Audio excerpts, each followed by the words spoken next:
What if I told you that during World War II, aircraft returned to base with no one at the controls? Planes that flew themselves across enemy territory, blimps that landed gently in suburban streets, completely empty, crews that vanished into thin air, leaving behind half-eaten meals and running engines. These aren't ghost stories told around campfires. These are documented military incidents that remain unexplained over 80 years later. Welcome to the terrifying mystery of World War II's Phantom aircraft. November 23rd, 1944, Belgium. The war in Europe was reaching its brutal final stage. Allied forces were pushing deeper into German-occupied territory, and every day brought new casualties, new mysteries, and new horrors. On this particular day, British soldiers manning an anti-aircraft battery spotted something strange approaching through the fog. An American B-17 Flying Fortress bomber, descending rapidly with its landing gear down. The massive four-engine bomber was clearly in distress, losing altitude fast and heading straight for an emergency landing near their position. The British soldiers watched as the 35,000-pound aircraft hit the ground hard, so hard that one wingtip struck the earth and snapped off a propeller. The other three engines continued to drone on, their propellers spinning in the cold November air. The soldiers waited for the crew to evacuate, standard procedure after a crash landing, but the hatch never opened. No one emerged from the aircraft. Minutes passed, still nothing. Assuming the crew was injured or dying inside, the battery commander, Major John V. Crisp, rushed to the bomber to provide assistance. What he found inside would become one of World War II's most baffling mysteries. Major Crisp circled the B-17 looking for damage. Surprisingly, aside from the broken propeller from the rough landing, the aircraft showed no signs of combat damage. No bullet holes, no flak tears in the aluminum skin, no burned metal or shattered glass. He found the entrance hatch in the belly of the fuselage and pulled himself aboard. The interior was silent except for the rumble of three engines still running outside. Major Crisp called out. No response. He moved through the bomber, expecting to find wounded or dead airmen at any moment. But there was no one. Not in the radio compartment, not in the waist gunner positions, not in the cockpit. The plane was completely empty, but it wasn't abandoned in panic. Everything was in perfect order. A dozen parachutes were neatly stacked and unused. The crew's heavy fur-lined flight jackets hung on their hooks. Strange, considering it was freezing at altitude. Half-eaten chocolate bars sat on surfaces. Coffee cups remained in their holders. The bomb site had been uncovered, suggesting the crew had just completed a bombing run. The logbook lay open with recent entries. This bomber had been crewed, had been flying a mission, and then everyone disappeared. The plane continued flying, descended on its own, and executed what could only be called a landing, albeit a rough one, without a single person aboard. This aircraft would become known as the Phantom Fortress. Military investigators immediately launched an inquiry. The serial number was traced, and soon the crew was located, alive and well in Brussels, Belgium. They had bailed out of the aircraft hours earlier. According to the pilot, their plane had been hit by anti-aircraft flak during a bombing run. The explosion damaged their bomb rack, making it impossible to drop their payload. Then one of the four engines was knocked out.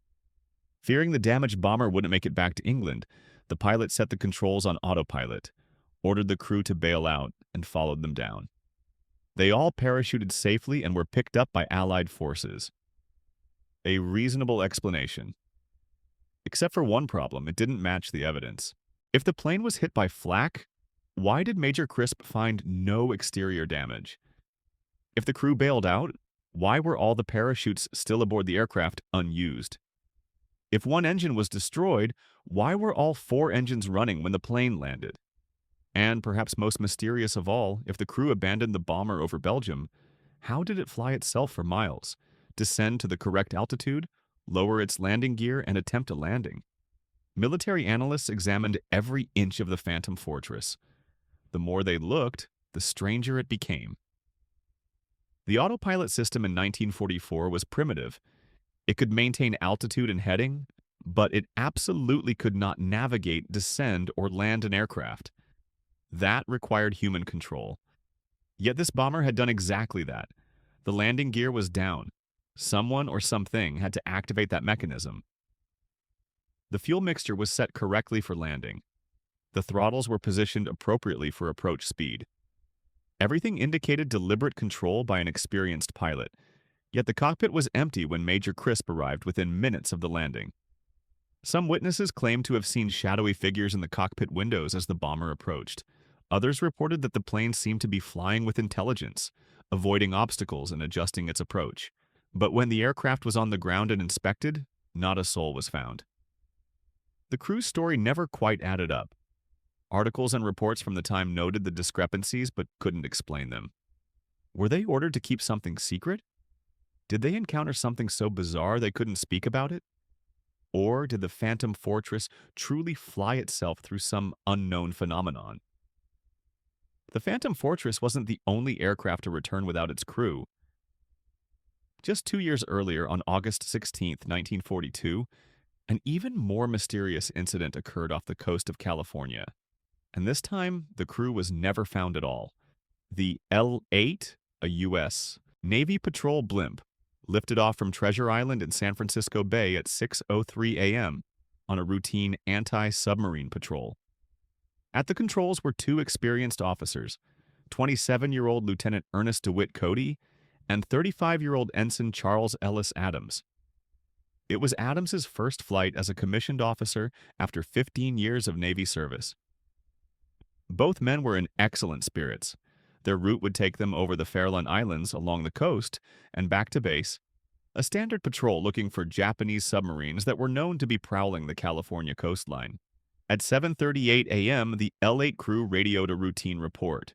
They had spotted an oil slick near the Farallon Islands and were investigating. That was the last communication anyone ever received from Lieutenant Cody and Ensign Adams. 5 hours later, just after 11 a.m., the L-8 appeared over Ocean Beach near San Francisco. But something was wrong. The blimp was descending rapidly and out of control. It briefly touched down on the beach, bounced off the sand, then drifted inland over the city. Witnesses watched in horror as the airship scraped power lines, clipped rooftops, and finally crashed on Bellevue Avenue in Daly City. Fire crews and police rushed to the scene. The gondola doors hung open. The crash had been so gentle that anyone inside would have walked away completely unharmed. But when rescuers looked inside, they found the same thing Major Crisp had found in the Phantom Fortress 2 years later. Absolutely nothing. No crew, no bodies, no blood, nothing. The blimp was in perfect working order. The engines were running. The radio was still switched to on position, though the battery had died.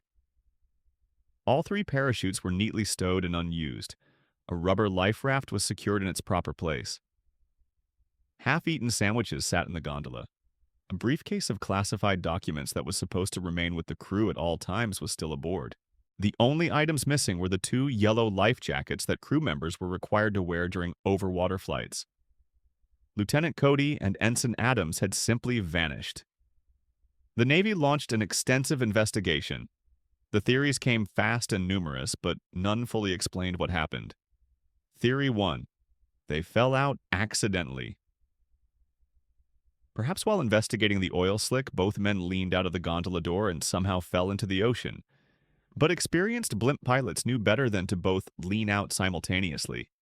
And if they fell, why didn't they use their life jackets to survive in the water? Why were there no distress signals? Theory 2.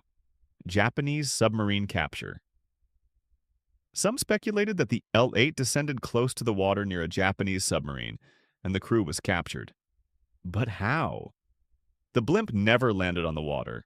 There were no signs of struggle. And how did the blimp then fly itself back to San Francisco and execute a controlled descent? Theory 3. Secret experiment.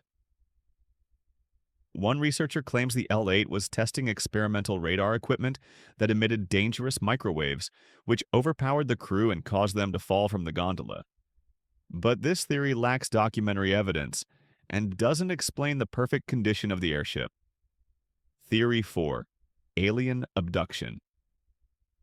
The perennial favorite among paranormal enthusiasts. 2 men vanish without a trace from a sealed gondola in midair. No parachutes used, no logical explanation. It sounds like a textbook abduction case. But is it? Here's what we know for certain. Two experienced Navy officers vanished from a blimp in midair. The aircraft continued flying on its own for hours. It navigated back toward its home base. It descended and attempted a landing. All of this happened with no one at the controls. The Navy's official investigation could only conclude that the L-8 had not been shot down, had not burned, had not made contact with the ocean, and that Cody and Adams had not engaged in misconduct. Beyond that, nothing. The case was closed as unsolved.